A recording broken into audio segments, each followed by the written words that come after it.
Hello folks on YouTube, today we are unboxing a new Canon battery grip.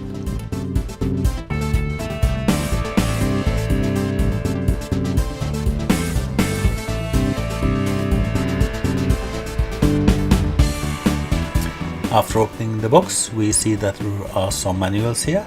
There is a battery tray, there is a pouch for battery tray, and you have the grip itself. The grip also contains an additional battery tray. Let us now have a look at the grip itself.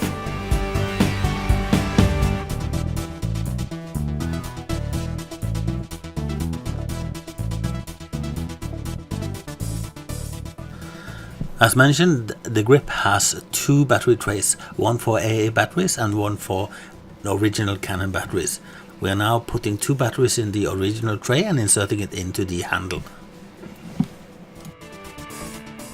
Finally, let us now have a few glimpses of the battery grip mounted on the camera.